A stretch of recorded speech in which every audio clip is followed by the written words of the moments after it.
Live from the 412, it's Platt's point of view, y'all. Let's go.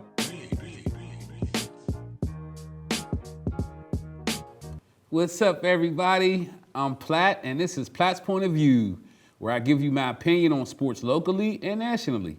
We honor the old school and new school in our old school, new school segment. We have our high school spotlight as we dive inside high school sports. And later on, I'll tell you who needs to turn up and get lit. Today's show, we're still going to talk March Madness, even due to the coronavirus outbreak. And, we still have some things we want to touch on as far as the college basketball scene goes. And I brought my man back with me. Y'all might remember him, my man Rob Jamison, a.k.a. J-Mo. He's here, and he's going to help me talk about basketball. And we're going to start this show off by, even though the tournament isn't going on right now due to the situation and the crisis in America, the epidemic or not, I just want to give some props to a whole bunch of teams and players that would have made March special. And, right now they're talking about a 16-team, 32-man team tournament later on after all this stuff dies down. So we're going to keep our fingers crossed. But with that being said, let's talk about the Seton Hall Pirates, because they had a heck of a season this year, and I was really hoping that they could make a Final Four run. But the Seton Hall Pirates, they were a legit Final Four team.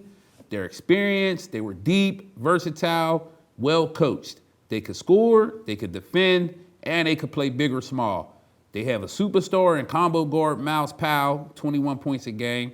A stretch forward in Sandro Mamuskilashvili, he was averaging 12 points, 5 rebounds, shooting 50% from the floor, and he was a 43% three-point shooter. He's a pretty good stretch forward.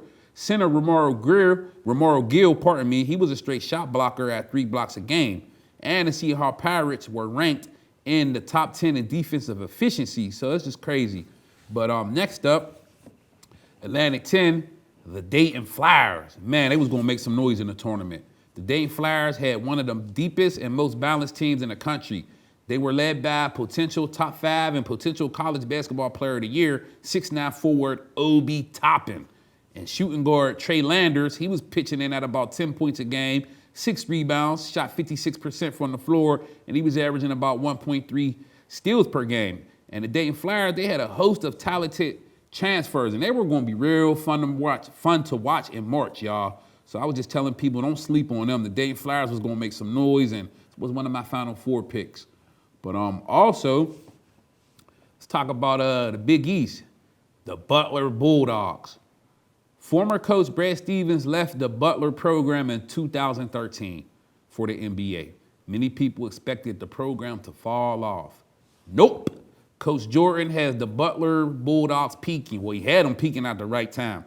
They were battle-tested. They played a very tough non-conference schedule, and they were led by left-handed southpaw Kamar Baldwin. This boy got ice in his veins. He had a 40-point game in the Big East tournament until they shut it down. He was averaging 16 points per game. He has his man, sharpshooting forward, Sean McDermott. He's a 41% three-point shooter, 11 points a game. They were 2 savvy seniors, and they was about to wreck shop.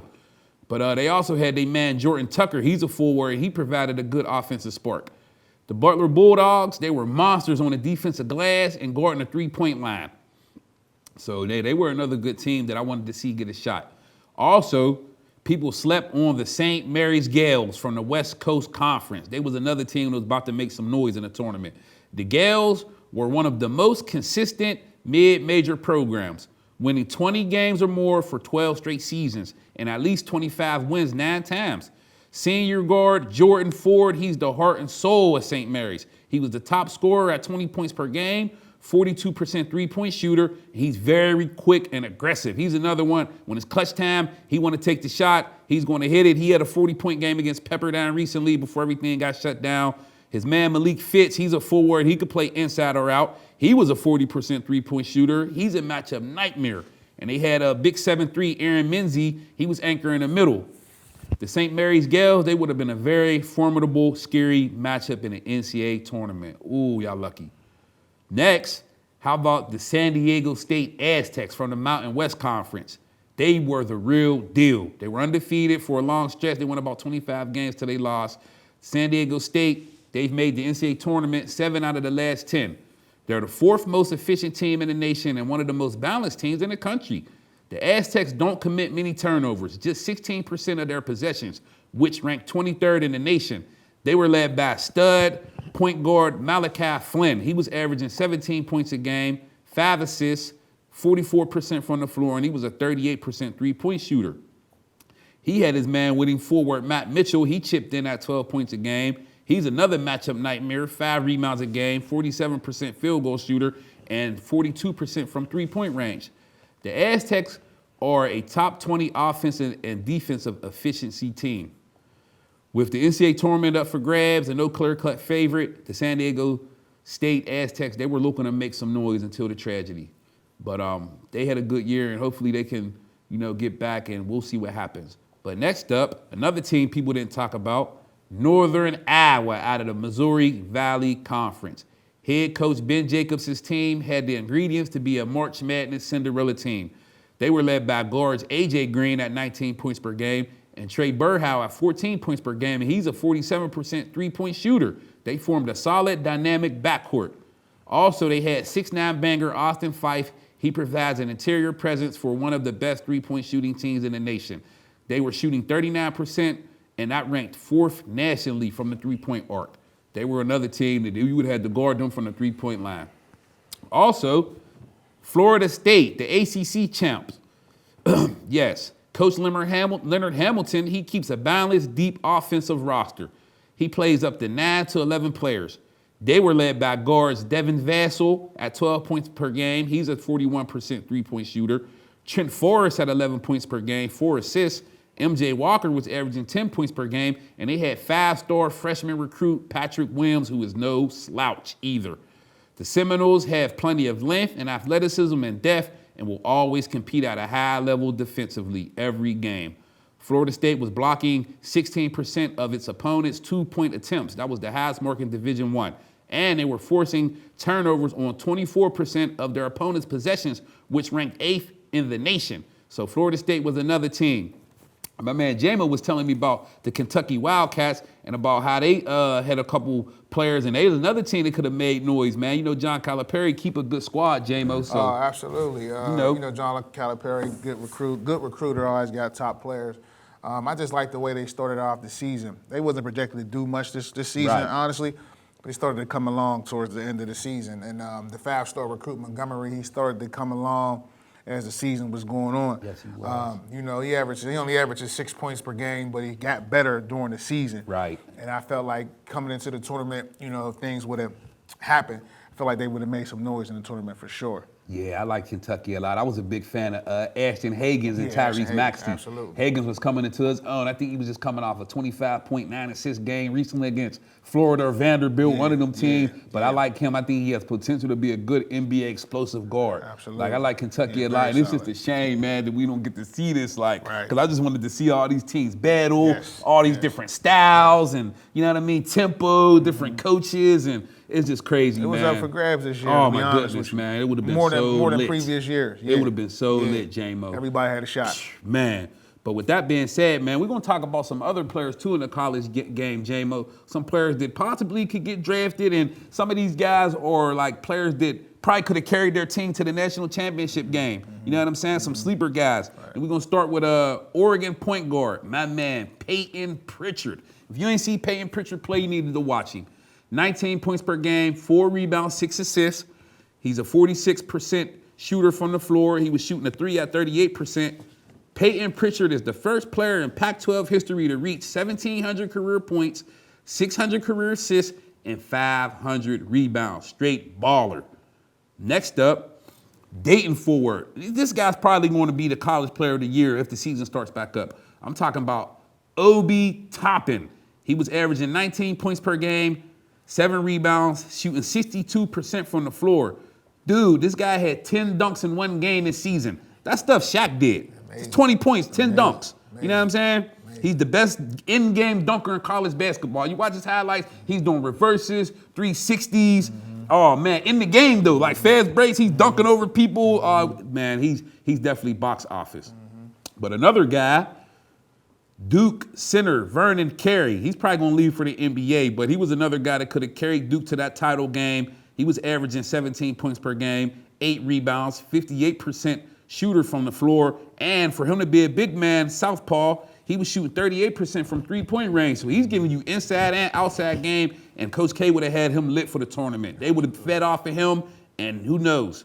Sky's the limit. But next up, one of my favorites, he's another guy that would have made noise in the tournament. I'm talking about the certified flame thrower, Marcus Howard out of Marquette. He averaged 27 points per game. He's a 39% three-point shooter. And for people that don't know, he's the Big East leading scorer in league games. He has over 1,400 career points. He's a certified flamethrower. He hit threes. It's like this dude is just playing NBA Jam. He's going to be in the league, so remember that name, Marcus Howard. Next up, I just talked about him, San Diego State. They was the real deal, and I'm just so upset that I didn't get to see my guy, point guard Malachi Flynn, because the nation needed to see him. 17 points per game, 5 assists, 38% three-point shooter. Malachi Flynn controlled the floor, straight floor general for San Diego State. He would have had them lit. Another guy, big man, Ohio State center, Khalid Wesson. He's another guy that could have carried the Buckeyes, got them real far in the tournament, Sweet 16 or whatnot. He was averaging 14 points, 9 rebounds. He's a banger, has a nice jumper. And yes, Ohio State would have been lit with him. And last but not least, I think if Gonzaga would have had this guy, they probably would have won a national championship last year. Forward, stretch four, Killian Tilly.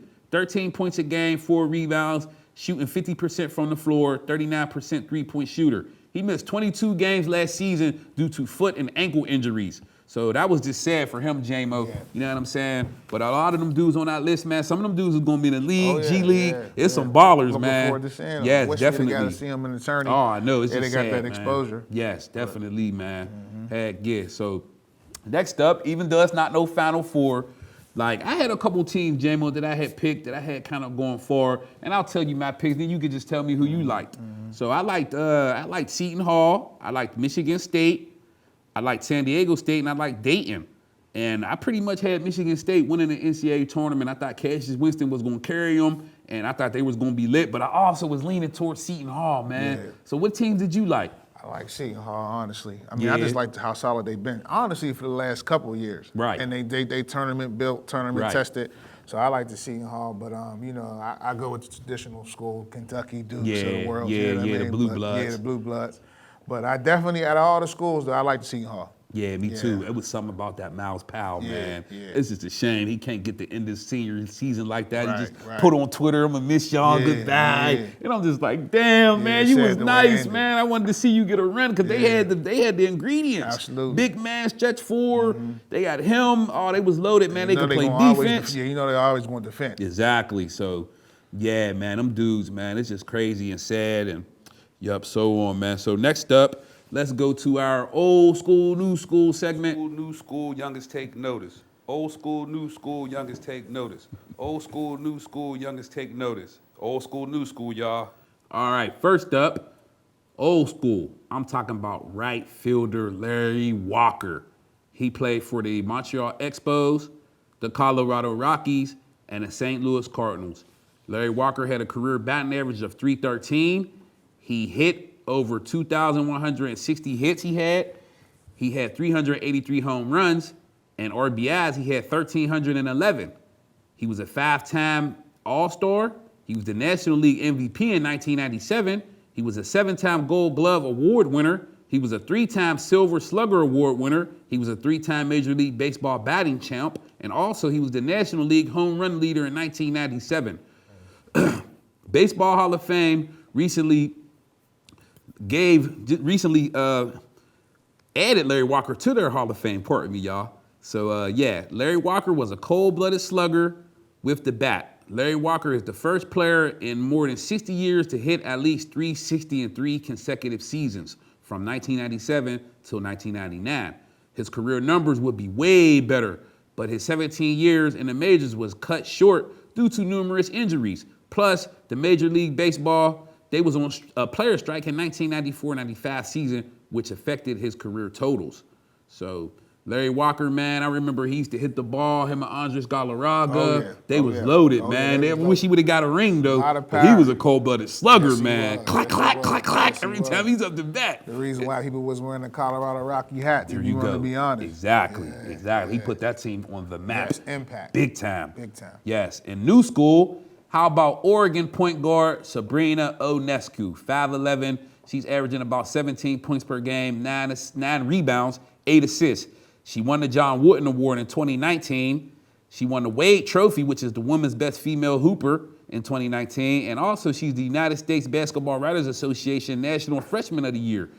She was also a 2-time Pac-12 Player of the Year, 2018 and 19. She'll probably get it for this year, too. And she's a 2-time Nancy Lieberman Award winner in 2018 and 2019. Sabrina Ionescu is the all-time leader in men's and women's triple doubles, men's and women's. She got 26. She's also the first player in NCAA history with 2,000 career points, 1,000 rebounds, and 1,000 assists. She's cold-blooded box office. I'm guaranteeing you when she gets to the WNBA, whatever team she's on, within the next 5 years, they'll have at least 2 WNBA titles, man. What you think of her, man? I agree, man. She definitely can play day one, freshman all the way to her senior season. And even just what she did for Kobe today, Kobe's memorial, man, that was big. That. So, yes. You know what I mean? Salute to her, definitely. She's nice. She's a baller. It looks so easy to her. Effortless. It looks easy. I'm like, man, who are these girls she's playing against? But you look up, she's playing against the Stanfords, the Notre Dames, the Connecticuts, the Baylors, and she's showing off. Absolutely. So Sabrina Ionescu, keep going. Definitely. So next up, we're going to hit the NBA draft profile ranks. And I'm going to talk about a guy. He's a forward center, 6'10" out of William & Mary. His name is Nathan Knight. Keep an eye on him. This past season, he averaged 20 points per game, 11 rebounds, 1.3 blocks, and he shot 52% from the floor. Nathan Knight is a very athletic big man who's versatile. He has good hands. He has a good touch around the rim that is very soft, and he has the size and strength and post defense. His post defense is pretty good. He's a good shot blocker, and Nathan Knight has a mean jab step, which makes it tough for defenders to guard him. He's very crafty for a big man. Nathan Knight is a solid NBA prospect. If he can improve on his defensive fundamentals, he will have a long NBA career. Nathan Knight. And then next up, you was talking about LaMelo Ball, J-Mo. You want to elaborate? Yeah, I like Melo Ball, man. He can play. And even from high school into playing overseas and stuff, you know, he go through the stuff he go through with his family. But just as a basketball player, with all that stuff aside, he can play, man. And what surprised me more than anything, he got tall. Yes, he You know what I mean? Yes. Like, he sprouted. You know, Yes, being a 6'8", you know, he about 181 right now. He ain't finishing the season because I guess he's a little banged up. I guess his pops don't want him to finish it out. But for the most part, top 5 pick. You know what I mean? And his style of play, I like the way he played. It's definitely built for today's game. Yes, it is. When I see LaMelo Ball, man, I see a little bit of Steph Curry mixed in with Sean Livingston. Probably because he's a tall point guard. But I think he could be way more explosive than Sean Livingston. Lord, God forbid, he don't get hurt like Sean Livingston. Because Sean Livingston was on his way. And he ended up getting hurt, and his knee was all messed up. But he ended up being a valuable, adequate backup for the Golden State Warriors and won a couple titles. So I see LaMelo Ball as a scoring, tall point guard, and I think he's going to control the tempo. And you know what, man? Smart money saying that, I mean, it goes by the lottery balls, but I want to see him in New York City. Because I think he'll embrace the spotlight, the bright lights in the big city. You know, he's used to that. The cameras have been following their family around since he was like 13. So he's used to that. So I think he'll embrace it, and you put him, R.J. Barrett, Big Mitchell Robinson, Julius Randle, you got something there. You got some pieces, man. You got something they to build get the right coach, then it's really on, man. You got something to build on. So, LaMelo Ball, y'all, LaMelo Ball. And next up, we're going to go to our high school spotlight. First off, talking about a 3-star recruit. Gateway outside linebacker, 6'1", 215, Tui Brown. Tui Brown was selected to play in a Big 33 game. He had, this past season, he had 45 tackles, 3 sacks, 1 inner, 1 fumble recovery, and 4 forced fumbles. As a tight end for Gateway, he had 45 catches for 587 yards and 9 touchdowns. Tui Brown had offers from Akron, Ball State, Delaware, Toledo, UMass, Ohio U, Air Force, and pardon me. And when it was all said and done, he decided to be a UConn Husky. He'll be in Storrs, Connecticut next year. Tui Brown is a certified playmaker with a knack for splash plays. He's a versatile linebacker with tons of athletic ability and a very high motor. Tui Brown has the potential to be a high-level, productive linebacker at the Division I level. And that's actually my man's brother. Shout out to my man, Alphon Cook. That's his little brother. And Tui Brown, Good luck at UConn. You're a hitter. You're a thumper. You play downhill. I like your swag, and the sky's the limit, man. So good luck at UConn. I hope it work out for you. Next up, we hit the baseball ranks. High school. This guy's a slugger right here, J-Mo. I'm talking about Austin Hendrick from West Allegheny. He's an outfielder. He's a stand about 6'1", 205 pounds. Last season he batted .327. He had a 51% on-base percentage with 12 RBIs, 2 doubles, 2 triples, 2 home runs, and 23 times he was walked in 79 plate appearances. He's a Mississippi State recruit, and Pro Baseball ranked him as the 7th best player for the 2020 Major League Baseball draft.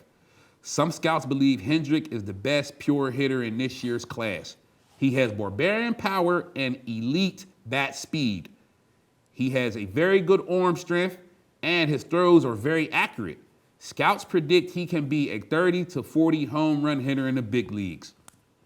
Hendrick originally committed to play college baseball at the University of Mississippi State if he doesn't go pro. So the Pittsburgh Pirates, they picked 7th in the Major League draft, and many are expecting him to get picked by his hometown team. We shall see. You never know, man, with the Pirates, man. But this guy, he's the truth, J-Mo. He's a slugger. Yes, I've been hearing about him for the last 2 years. He tore up USA Baseball to the point the kids was coming to the batting practices because he was hitting it out of the park. Oh, yeah? Yes, this guy, so yes, he's box office. Okay. So yeah, just remember Austin Hendricks, keep your ears open, and don't be surprised the Pirates pick him, man. I just hope they pick him and they don't do him like Neil Walker. Right, you know what I'm saying? Right. They get the hometown kid, then when arbitration come up, they don't re-sign him and he goes somewhere else, and he's the man, and like, come on, Neil Huntington and them, y'all got to get this guy. We need him. Let's do it right. Right. And last but not least, we're going to do something different with our Turn Up and Get Lit. It was Michigan State, but we still going to turn up and get lit. NCAA, let's go. Turn up and get lit. It's time to turn up and get lit, man, for real. Turn up and get lit. Okay, so with the coronavirus destroying the nation right now, you know what I'm saying? It basically altered a lot of kids' dreams to compete for an NCAA championship. So this is my thing, NCAA. I understand what's going on. It's a crisis. It's an epidemic. You know what I mean? But hopefully, pray to God, everything gets back to normal real soon. So what I'm saying is, once everything get back to normal, why not have some type of tournament for these kids, or give all the kids that played college basketball in any sport during that year, winter sports, spring sports, to go into the spring, they should get an extra year of eligibility. Because guess what? It's not nobody's fault. Like, you know what I mean? And I look at a story like, you look at a guy like a Dante DiVincenzo. You know what I mean? 2 years ago, nobody knew about him going into the NCAA tournament, J-Mo. You know what I'm saying? You know what he did? He balled out all tournament, and he ended up being the 17th pick for the Milwaukee Bucks. And now he's getting starter minutes for the Milwaukee Bucks. Whenever they resume back playing, he's going to be a key piece for their playoff run. So what I'm saying is, you got those type of stories. Then you got Cassius Winston, the untimely death of his brother. He was playing the season for his brother. So now it's like an incomplete goal for him. He wanted to win the championship for his brother. So, just give these kids a chance. Like, once again, it's not their fault. It's not nobody's fault. But I just think the NCAA needs to step up and give these kids a chance to complete something that was incomplete. Because, another thing, and then I'm going to let you go, man. You got some of these guys that are seniors. You might have a senior that average 5 points a game. You know what I'm saying? But then coach put him in for the tournament. He going a crazy run and average 20. Next thing you know, he got a G League trial for Delaware or somebody. You know what I'm saying? So they took all those opportunities with the coronavirus and all that, took away a lot of opportunities. So I think they should just bless the kids and give them that opportunity to still try to relive out their dreams. You know what I'm saying? When it comes to that March Madness, that make or break you. You know what Right, I mean? exactly. I don't even want to say break you. It just a make you. Right. Give you opportunity and to be on that stage. Sky's be the limit. Just like you said, you could be averaging 2-3 points. Next thing you know, you play March Madness, have 2 games in a row, 2 good games. Man, you can end up in the first round. Exactly. Scouts is coming. Scouts is coming. That's all you need is the moment. And I think the moment has been taken away. No disrespect, because this is what happens. You know what I'm saying? It's an epidemic. It's real. And, they got to do what they got to do to protect the people. But some way, somehow, we got to figure out if we can get this thing back on track. Exactly, man. Exactly. So with that being said, y'all, we're going to end that on this note. So everybody wash your hands, stay safe, drink plenty of water. You know what I mean? Say your prayers every day. Tell the person next to you love them every day. And we'll see y'all for the second part of Platt's Point of View, y'all. Out.